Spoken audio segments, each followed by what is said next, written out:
terjemahan surah Al-Baqarah 144. A'udzubillahi minasyaitonirrajim. Kita hari ini membaca surah Al-Baqarah 144. Apa kaitannya dengan bulan Sya'ban? Bulan Sya'ban itu di antara bulan yang seringkali dilupakan oleh umat Islam karena posisinya berada di antara bulan Rajab dan bulan Ramadan.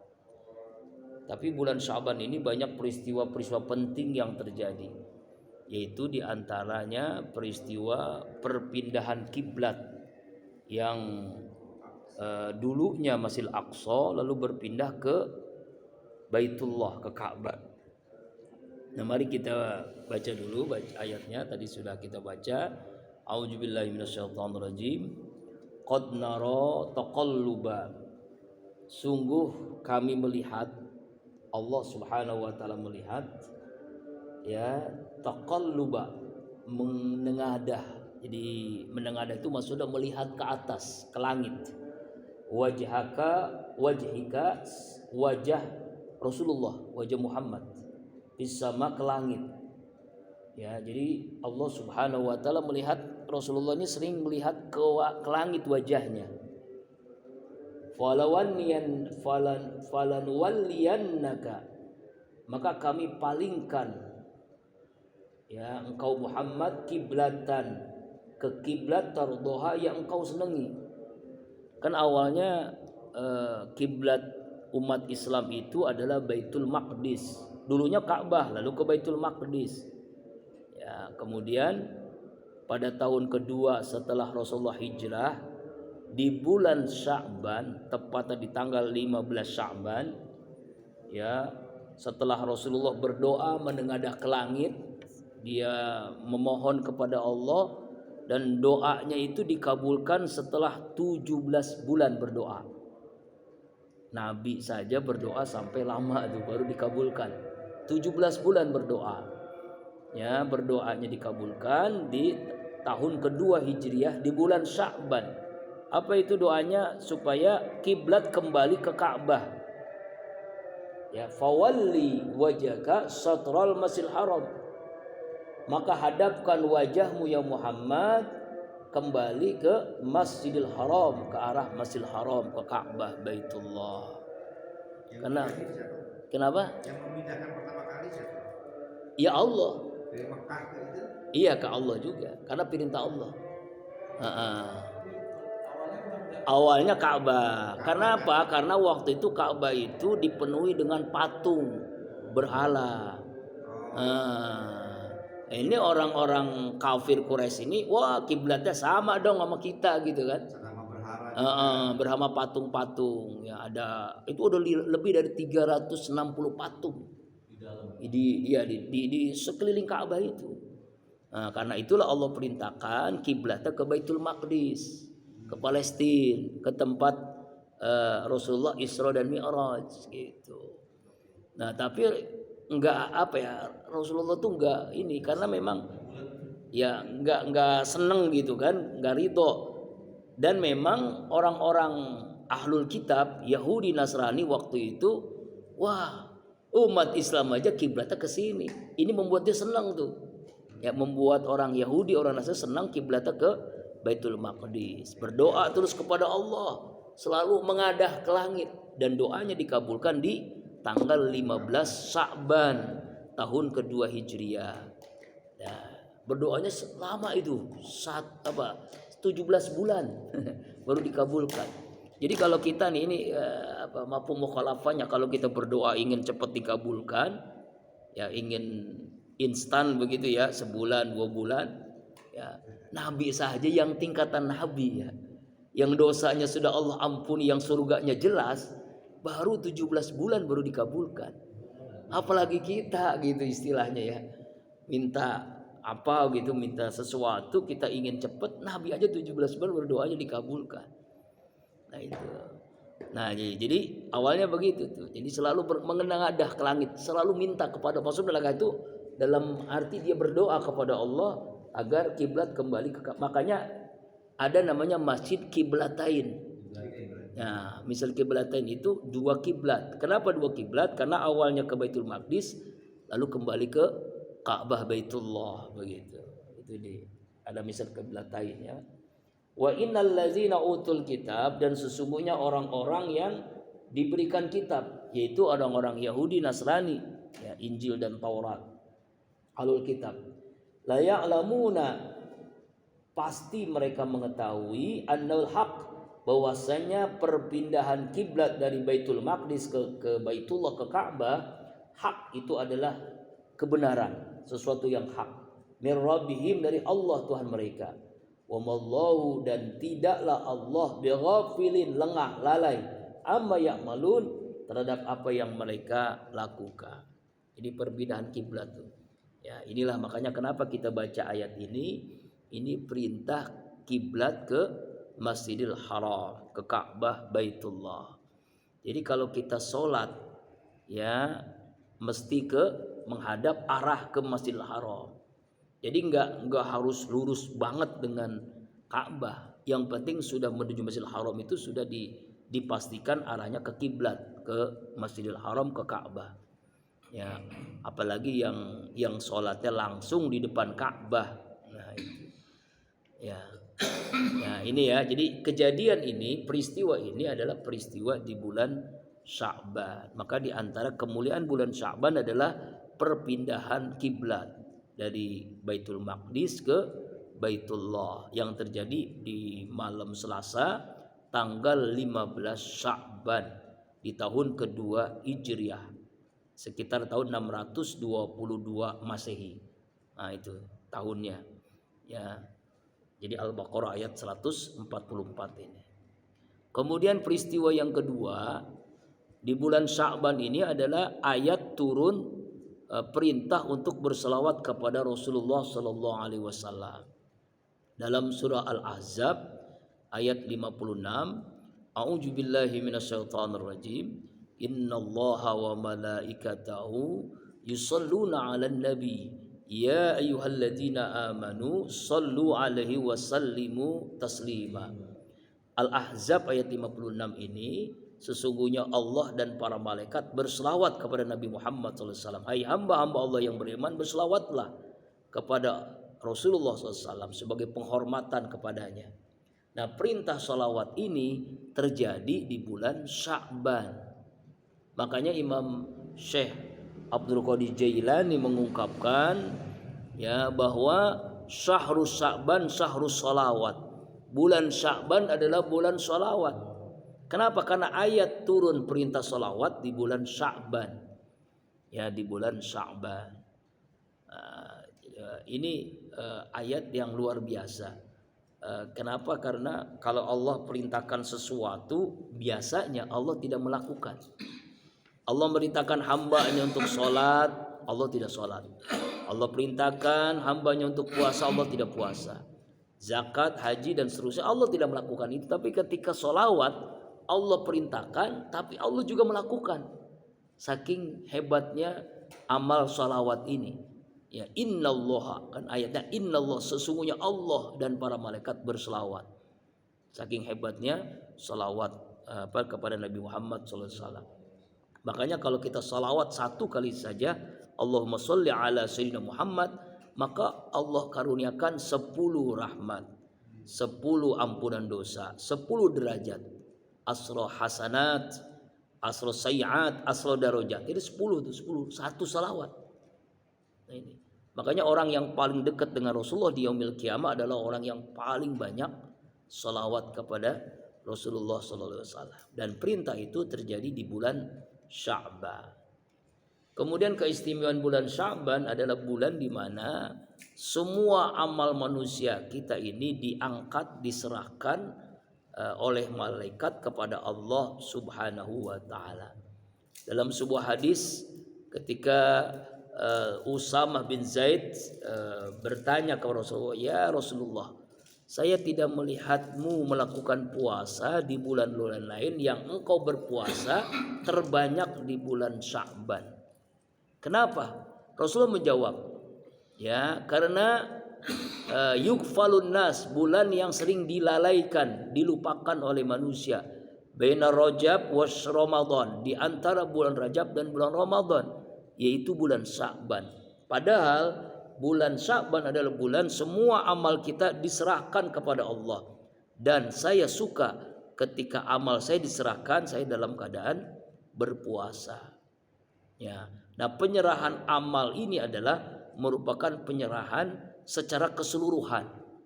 Sebab kata Syed Muhammad Alawi, ada waktu penyerahan amal di waktu siang, ya, setiap malam, setiap siang, setiap hari, setiap minggu. Nah, dan ada setiap tahun, dan setiap tahun itu adalah di bulan Sya'ban. Amalan kita diserahkan kepada Allah. Makanya puasa sunnah terbanyak dilakukan Rasulullah SAW adalah bulan Sya'ban. Itu dari kayak pengadilan, kita serahkan surat-surat dari polisi ke Ke pengadilan. Nah, ketika diserahkan itu amalnya banyak apa? Amal kebaikan atau amal buruknya? Iya. Nah, itulah. Makanya ada tradisi di kalangan Ahlus Sunnah wal Jamaah itu ada amalan nisfu Sya'ban. Itu yang kemarin ya, malam Rabu. Itu di berbagai masjid, di berbagai musola itu mengadakan amalan malam Sya'ban. Ya, jadi membaca Yasin 3 balik, ya kan? Lalu kalau di kampung saya itu pada bawa air itu jamaahnya hampir sama dengan jamaah sholat id, saking penuhnya Pak. Di kampung-kampung itu di masjid musola kalau nisfu Sya'ban seperti sholat id, ibu-ibu, bapak-bapak, anak-anak pada berangkat semua ke masjid, ke musola, pada bawa air, ada yang bawa galon, ada yang bawa teko, ada yang bawa banyaklah air ya, buat ambil berkah. Lalu tapi kita menjelaskan ya, itu lengkap dijelaskan oleh Habib Rizik kemarin tentang nisfu Sya'ban seperti apa sih begitu. Nah, karena itu Rasulullah mengatakan Sya'ban syahri wa Ramadan syahrullah. Ya, Sya'ban itu adalah bulanku, Ramadan adalah bulan Allah. Sya'ban adalah bulan yang mensucikan, sedangkan Ramadan adalah bulan penghapusan dosa. Nah, karena itu Sya'ban itu sendiri artinya adalah bulan yang bercabang-cabang kebaikan. An Anas radhiyallahu an, ya, qala Rasulullah sallallahu, tadruna lam tusamma Sya'ban. Ya, tahukah kalian mengapa bulan itu disebut bulan Sya'ban? Li'annahu, karena yusabbu fihi li Ramadan khairun kasiron. Karena bulan Sya'ban itu bulan bercabang-cabang kebaikan untuk bulan Ramadan. Ya, jadi bulan di antara Rajab dan Ramadan menuju Ramadan itu bercabang-cabang kebaikan. Gitu. Bahkan ada ulama mengungkapkan sebuah ungkapan dari huruf-hurufnya. Sya'ban, shinnya syafa'ah, pertolongan, ainnya izzah, kemenangan, ba'nya albirru, kebaikan, Sya'ban, alifnya ulfatun, kasih sayang, belas kasih, dan yang terakhir nun, nurun, cahaya. Jadi bulan Sya'ban adalah dari huruf-hurufnya mengandung makna tersendiri. Kemenangan, pertolongan, izzah, kemenangan, kebaikan, belas kasih, dan cahaya, nurun, Sya'ban. Jadi siapa yang menghidupkan bulan Sya'ban dengan amal soleh, maka Allah berikan 5 kemuliaan: pertolongan, kemenangan, kebaikan, belas kasih, dan cahaya. Itu ulama yang mengungkapkan seperti itu, saking hebatnya dari kemuliaan bulan Sya'ban. Ya, bulan Sya'ban. Nah, ini karena itulah Allah Subhanahu wa taala dalam sebuah hadis riwayat Imam Tabrani, Ibnu Hibban dalam sahihnya, ya ta'ala jami' khalqi lailatun nisfu min Sya'ban. Allah Subhanahu wa taala memandang, arti memandang ini adalah memberikan rahmat, ampunan dosa kepada makhluknya di bulan Sya'ban, terutama di pertengahan bulan Sya'ban. Allah akan mengampuni semua dosa makhluknya, kecuali ya ada 2 pengecualian, 2 orang yang tidak Allah ampuni. Limusyrikin bagi orang musyrik, orang yang menyekutukan Allah, au musyahin dan orang-orang yang punya dendam di antara manusia, selalu bermusuhan. Ya, dua orang ini dosanya nggak diampuni. Semua Allah ampuni dosa orang-orang yang bertaubat di bulan Sya'ban, kecuali orang yang syirik, menyekutukan Allah, dan orang yang saling bermusuhan. Nah, itu nauzubillahi min dzalik. Makanya ya kita maafkan. Kayak Rasulullah kan. Ya, kalau dimusuhin kita maafkan. Makanya ketika dalam riwayat Ibnu Majah, idza kana laitu nisfu Sa'ban faqumu lailaha wa sumu naharaha. Apabila datang pertengahan bulan Sa'ban, salatlah di malam harinya dan berpuasalah di siang harinya. Kenapa? Karena rahmat Allah turun ke dunia ini. Lalu saat itulah Allah menyatakan, apa kata Allah? Ya, ala mustaghfirun faghfir lahu. Ya, adakah orang yang minta ampun maka aku akan ampuni. Adakah orang yang minta rezeki farzaqahu maka Allah akan berikan rezeki. Ya, adakah orang yang tertimpa musibah penyakit maka Allah aku lindungi, aku selamatkan, aku sembuhkan. Ya, sampai semua hajat-hajatnya Allah kabulkan. Itulah pentingnya melaksanakan ibadah di bulan Sya'ban. Ya, karena itu Imam Syafi'i mengungkapkan ada 5 malam kalau kita berdoa itu sangat mustajab. Alaika ya fi fi lailati asra, dalam 5 malam, khamsalayalin. Jadi kalau 5 malam ini kita berdoa sangat mustajab. Minta apapun Allah kabulkan. Pertama ya di malam Jumat. Jadi setiap malam Jumat. Ya, yustajabu fi khamsilayalin kata Imam Syafi'i. Pertama setiap malam Jumat. Ya, malam Jumat banyak doa dikabulkan oleh Allah. Doanya apa? Allahumma jannibna syaitan wa jannibi syaitan fima rujaqtana. Maksudnya kita supaya dijauhkan dari syaitan gitu ya. Keluarga kita dan kita dijauhkan dari syaitan. Kok tawa ya doa? Ada apa emang dalam doa itu?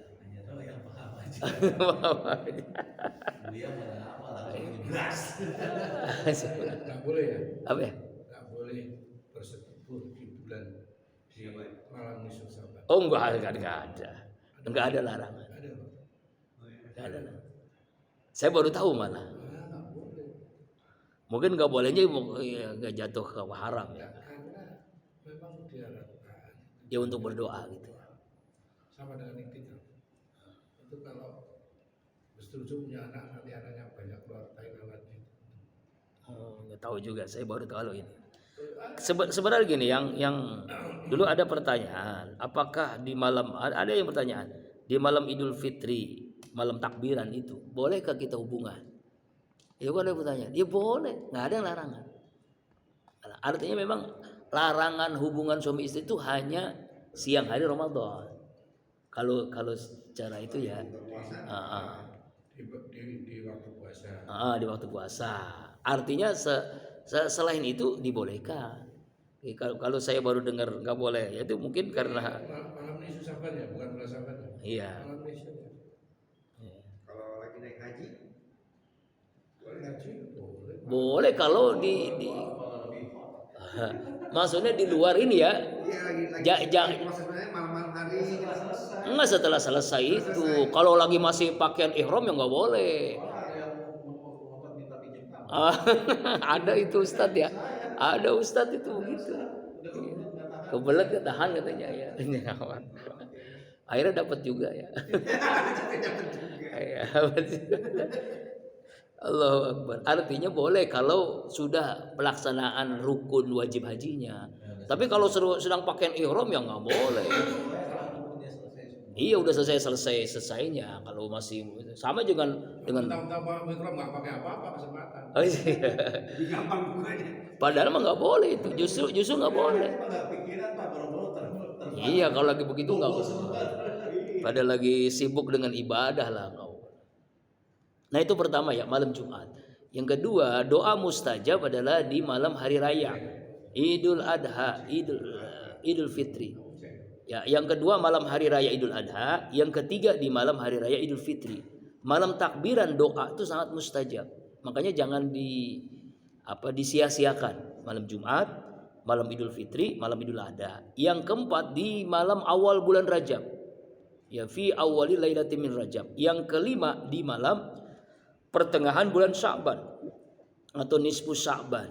Tuh, nisfu Sya'ban. Makanya Imam Taqi As-Subki mengatakan inna ayyai lailatan nisfu Sya'ban yakaffiru dzunubis sanah. Siapa orang yang menghidupkan malam nisfu Sya'ban maka Allah ampuni dosanya selama 1 tahun. Siapa yang menghidupkan malam di malam Jumat maka Allah ampuni selama 1 minggu. Siapa yang menghidupkan malam Lailatul Qadar maka Allah ampuni dosa seumur hidup. Masya Allah. Jadi ampunan dosa setahun menghidupkan malam nisfu Sya'ban. Jadi Allah ampuni dosa seminggu menghadapkan malam di malam Jumat ibadah. Menghidupkan malam Lailatul Qadar Allah ampuni dosa seumur hidupnya. Saking hebatnya malam nisfu Sya'ban. Maka kita hidupkan dengan amalan-amalan. Nah, amalan-amalan ulama itu diantaranya adalah mengamalkan amalan membaca Yasin 3 balik gitu kan. 3 balik itu ba'da maghrib itu ya, dengan hajat, dengan doanya masing-masing kan. Ada yang minta supaya sehat ya, dijauhkan bala, kemudian minta rezeki, lalu minta umur panjang dalam taat, sehat walafiat, lalu minta ketetapan iman. Itu biasanya itu amalan-amalan. Jadi membaca Yasin 3 balik. Amalan. Kenapa? Puasa juga lunas. Ya. Lalu apa amalan-amalan Sya'ban? Pertama adalah kodok puasa bagi yang punya hutang puasa. Karena bulan terakhir kodok puasa adalah bulan Sya'ban. Apalagi kalau wanita biasanya kan karena ada halangan, haid. Itu kan datang bulan karena sakit, karena melahirkan, karena menyusui. Itu kan biasa kan banyak kan umumnya wanita. Laki-laki juga bisa karena sakit waktu Ramadan kemarin. Karena ini terakhir, setelah masuk Ramadan nggak bisa qada lagi. Nah, kalau kita melalaikan qada puasa, artinya tidak membayar puasa, maka pertama akan dosa kita, termasuk bagian daripada dosa besar. Lalu yang kedua, kodoknya bertambah nanti Ramadan yang berikutnya dan plus bayar fidyah. Kenapa? Karena melalaikan kewajiban kodok puasa. Ya, walaupun hanya 1 hari misalnya, ya, hanya 1 hari atau yang ada yang seminggu, ada yang bahkan ada yang sebulan kalau yang melahirkan kan itu ibu-ibu yang melahirkan, masya Allah. Sampai akhir bulan Sya'ban. Ya sebelum Ramadan. Kalau kodok boleh ya, tapi kalau puasa sunnah nggak boleh. Rasulullah SAW itu puasa sunnah di bulan Sya'ban itu dihentikan 2 hari sebelum Ramadan. Jadi makanya disebut dengan Yaumus Syak, hari ragu-ragu. Hari ragu-ragu itu dikhawatirkan masuk Ramadan, padahal masih bulan Sya'ban. Makanya kita dimakruhkan puasa sunnah ya, 1 atau 2 hari sebelum Ramadan. Misalnya Ramadan tanggal 23 nih kalau ketetapan Muhammadiyah kan tanggal 23 Maret. Nah, berarti tanggal 21, 22 tuh kita jangan puasa tuh. Kalau orang cucu curak makan siang. Rame-rame itu ya, banyak ada yang makan siang tuh acara sebelum Ramadan gitu ya. Itu ya. Nah, dari Aisyah radhiyallahu anha kana yakunu ala saumin Ramadan fama astatiu an uqdiya illa fi Sya'ban. Aku, kata Aisyah, masih memiliki hutang Ramadan. Saya tidak mampu untuk qada puasa kecuali di bulan Sya'ban. Gitu. Kenapa? Karena sibuk mengurus Rasulullah SAW. Dia belum sempat puasa, qada puasa, dan dilakukan di bulan Sya'ban. Jadi kita sampaikan ke istri, anak yang atau mantu yang perempuan, kita sampaikan yang masih punya hutang ya, jangan ya puasa nih, karena hanya ini terakhir kan, besok Ramadan. Kemudian amalan yang berikutnya bulan Syaban adalah amalan Syahrul Quran, bulan Quran. Kita sibukkan agar nanti Ramadan lebih maksimal lagi. Kana yuqalu syahrun Sya'ban syahrul Qura. Dahulu bulan Syaban adalah bulan Al-Quran. Wa kana Umar bin Qais ya, idza dakhala syahrul Sya'ban, apabila masuk bulan Syaban beliau menutup tokonya lalu mensibukkan dengan membaca Al-Quran. Nah, saking pentingnya. Kenapa? Karena syahrul Rajab, syahrul zara. Bulan Rajab bulan menanam kebaikan. Bulan Sya'ban bulan kita menyirami kebaikan. Bulan Ramadan bulan kita memanen kebaikan. Karena begitu banyak kebaikan yang kita panen karena memang sudah disirami di bulan Sya'ban. Bulan Rajab kita tanam kebaikan. Lalu bulan Sya'ban kita sirami dengan keikhlasan, kita sirami dengan kesabaran, keistiqomahan. Lalu bulan Ramadan kita panen kebaikan-kebaikan. Masya Allah. Itu ulama ada yang mengungkapkan saking hebatnya bulan Sya'ban itu. Nah bulan Sya'ban ini bulan warming up, bulan pemanasan, bulan persiapan menjelang Ramadan. Lalu apa yang kita siapkan bulan Ramadan? Pertama ruhiyah kita. Ya, ruhiyah. Hati kita, qalbu kita siapkan. Ya, karena itu Rasulullah SAW sejak bulan Rajab berdoa, Allahumma barik lana fi Rajab wa Sya'ban wa balikna Ramadan. Ya Allah, berkahi kami di bulan Rajab, berkahi kami di bulan Sya'ban, sampaikan kami di bulan Ramadan. Hadis riwayat Imam Ahmad. Itu sampai begitu tuh. Saking pentingnya mempersiapkan Ramadan, Nabi berdoa. Karena nggak ada yang menjamin seorang ini sampai bulan Ramadan, nggak ada kan? Bisa aja ada orang sehari sebelum Ramadan Allah panggil, dia meninggal dunia. Nah, beberapa hari yang lalu jamaah di dekat rumah itu beliau tidur siang, ya terus siang asar nggak bangun-bangun, istri bangunin sekitar jam 5 kok nggak bangun-bangun, ternyata dipanggil oleh Allah. Jadi tidur innalillahi wa inna rajiun. 54-an ya, masih muda ya. Ya nggak tahu, sekalatul mauta nggak tahu ya lari dalam tidur.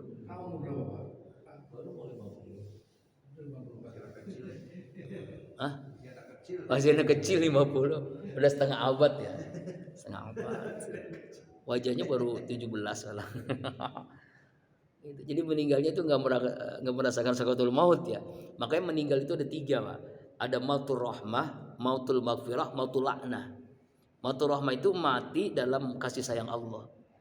Misalnya orang meninggal dalam keadaan lagi sujud, meninggal dalam keadaan baca Al-Quran, meninggal dalam keadaan apalagi ajan, kan ada orang ajan meninggal, lagi khutbah, lagi dakwah, meninggal dalam keadaan berwudu, ya dalam keadaan rahmat Allah. Ya dia nggak tahu dia tidur dalam keadaan berwudu lalu meninggal dunia. Ini mati rahmat Allah. Yang kedua mautul maghfirah, mati dalam ampunan dosa. Apa itu? Sebelum meninggal dia mengalami sakit dulu, bagian daripada penghapusan dosa-dosanya. Ya sakit dulu baru dia meninggal dunia, ya kan? Apakah itu tanda-tanda orang itu banyak dosa sebelum? Oh ya, semua orang banyak dosa. Itu namanya mautul maghfirah. Allah ampuni. Allah sayang dengan ampunannya. Karena sayangnya Allah ampuni dulu lewat sakit-sakit itu dulu. Mengalami sakit dulu, ada yang almarhum Ustaz Arifin dulu kanker kan. Ada yang langsung meninggal kayak tadi lagi sholat meninggal segala macam, artinya dia dosanya sedikit. ya wallah alam, kalau itu kan dosa pasti banyak semua. Tapi ada itu namanya mati dalam rahmat Allah, dalam kasih sayang Allah. Itu dalam ampunan dosa. Nanti hisabnya lebih ringan lagi. Malah justru yang mengalami sakit itu hisabnya lebih ringan. Begitu. Iya, karena dia dalam keadaan dibilas dulu, dibersihkan dulu dosa-dosanya. Ya kalau dia husnuzon, ya kalau dia biasa enggak, dia ikhlas, dia ridho dengan penyakit. Tapi kalau dia mengeluh ya enggak. Ya, dia kesal dengan penyakit, kan ada orang yang kesal kan? Iya. Dengan kesal dengan penyakitnya enggak sembuh-sembuh. Begitu. Nauzubillah. Nah kemudian yang terakhir nauzubillah ini mautul la'nah, mati dalam laknat Allah.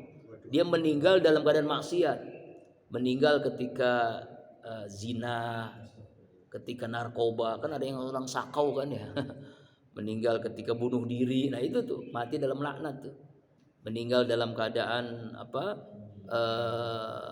main judi gitu ya. Pokoknya dalam maksiat lah. Dalam maksiat kepada Allah dia berzina.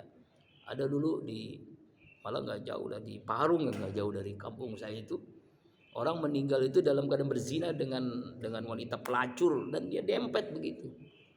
Meninggal gitu. Nauzubillah itu meninggal dalam keadaan zina kan. Dalam laknat Allah. Nauzubillah. Lagi Allah. Astagfirullah, nauzubillah. Nah, makanya itu kita siapkan ruhiyah kita menjelang Ramadan ini. Ya, dengan doa, dengan kebeningan hati, kebersihan hati. Makanya bulan Sa'ban kita manfaatkan, kita istighfar mohon ampun kepada Allah. Yang kedua, persiapan jasadiah, fisik. Kita karena puasa ini adalah ibadah fisik ya. Apalagi ditambah dengan sholat tarawih, sholat yang hanya di bulan suci Ramadan. Bahkan ada yang 23 rakaat. Udah 23, 1 juz lagi Al-Quran. Masya Allah. Ya kan di Masjidil Haram gitu kan. Masjid Nabawi. Dan juga sekarang sudah banyak di masjid-masjid kita itu tarawih 1 juz setiap malam. 23 rakaat. Itu ada ya kan. Sudah mulai ada gitu kan. Jangan sampai sholat tarawih itu ngejar target banyaknya. Ya, ada kan yang viral dulu kan setiap Ramadan tuh udah jadi kebiasaan di sebuah daerah itu tarawih 23 7 menit selesai. Ini apa ini sholat apa ini ya? Ada ya, nauzubillah. Padahal sholat itu bukan kuantitas, kualitas. Ya lebih baik 2 rakaat khusyuk dibandingkan misalnya sampai 20 rakaat tidak khusyuk. Nah inilah kualitas ya. Jadi persiapan jasad fisik ya dengan olahraga, dengan macam-macam ya makanan yang bergizi dan sebagainya. Kemudian yang ketiga, sebelum Ramadan di bulan Sa'ban ini kita siapkan maliyah, harta. Ya, harta yang halal ya. Ya, kenapa? Karena penentu ibadah diterima Allah Subhanahu wa taala adalah rezeki yang halal. Kita berbuka puasa, kita sahur, kita pakaian untuk sholat dari yang halal. Kita sedekah, kita infak, kita zakat. Nah, biasanya kan Ramadan itu adalah bulan lipat ganda pahala. Makanya orang berlomba-lomba untuk berzakat, berinfak di bulan Ramadan. Kita siapkan di bulan Sya'ban dengan harta yang halal. Ya, harta yang halal. Ini zaman sekarang ini ya kadang-kadang orang tidak memperhatikan halalnya, tapi lebih banyak ke banyaknya gitu ya. Ya kan setelah ditelusuri ternyata lebih dari 500 miliar bukan 50 miliar. Hah? Banyak yang bersalin dengan orang kayak gitu. Oh gitu ya. Karena hartanya banyak, Iya. ke ini, ke situ, orang hebat orang. Robin Hood. Padahal innallahu thayyib la yaqbalu. Allah tuh baik menerima yang baik-baik. Jadi kalau orang berinfak dari hasil korupsi, dia haji dari hasil riba, dari hasil menipu, dari hasil mencuri. Sama aja orang punya pakaian dengan deterjen, dengan mesin cuci yang bagus tapi airnya itu air kotor. Air comberan lah istilahnya lah. Gimana kira-kira? Ya, kayak begitulah istilahnya. Artinya Allah tidak terima ya, dia korupsi untuk bangun masjid. Ya Allah, bahkan bangun masjidnya mewah atas nama dirinya lagi. Ya Allah, sama aja bohong. Al-Barakah. Padahal nggak berkah ya. Allahu Akbar. Auzubillahi min dzalik. Ya. Apa itu? Itu ada beda pendapat. Semuanya berpendapat. Tapi nggak ada larangan, nggak ada dalil untuk dilarang. Yang dilarang itu di waktu siang di waktu Ramadan. Oh, ini mau kembali ke sana lagi. Oh yang tadi. Balik ke lagi. Dia saya percaya. Kita udah balik ke Enggak kalau haram nggak mungkin. Nggak ada. Tapi memang Iya. dianjurkan maksudnya malam itu lebih baik kita ini. Iya. Dianjurkan. Artinya memang begini. Mabuk mubah dan makruh tidak haram. Kita ada persiapan mau masuk Kan ada yang bilang, ada yang ditakutkan nanti anaknya kalau jadi Apa, anak itu ya. lupa, tapi nggak ada. Dalil Qur'annya kan begini, ya kan? Dalil Qur'an nih ya. Faktu harsakum annasyi'tu. Istrimu itu ladangmu, silakan kamu datang. Iya, kapanpun boleh, hari apapun boleh. Kadang berair apa enggak? Nah, Disiram apa enggak? bersama kan siang-siang bolong udah ngapain? Panas nggak ada orang siang-siang panas. Kalau nggak pernah disiram nggak kering juga. Itu ada istirahat lagi. makanya sawahnya harus banyak. Kalau sawahnya yang satu kering kan bisa sawah yang lain Yang gitu ya. dilarang tuh kalau buat Ramadan, Iya. lagi menstruasi, masa nifas. Nah, iya. Betul loh ini kayak Ustadz Fardan udah tahu. Dia spesialis masalah itu ya. Spesialis teori. Iya. Haramnya tuh waktunya itu Ramadan, kemudian ke waktu puasa, ya itu tadi benar. Ya. Lewat anus ya, dalam keadaan haid, dalam badan melahirkan, iya karena darah kotor. Ya. Makanya ada yang kemarin belum lama nikah, istri yang ketujuh. Saya kaget, bener gak itu gosip atau benar? Istri yang ketujuh itu Ustadz Tile katanya. Itu yang kemarin cantik banget ya. Masya Allah.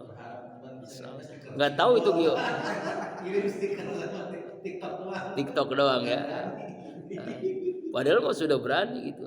Cuma ada yang menakutkan gitu. Udah jelas nggak jalan, kadang-kadang lupa pamit istri balik lagi. Itu Bang Fardan namanya. Allahu Akbar. Yang nggak hidup sampai sini siapa? Yang terakhir, persiapan fikriyah ilmu. Nah, nanti kita akan bahas tentang Ramadan ya. Ini mengulang aja ya sebenarnya. Supaya apa? Supaya kita benar-benar maksimal puasa, optimal puasa dengan ilmu, karena tanpa dasarnya ilmu mardudatun la tuqbalu. Ibadah tanpa dasarnya ilmu itu ditolak. Ya, baik ilmu secara ilmu fikihnya atau ilmu hakikatnya.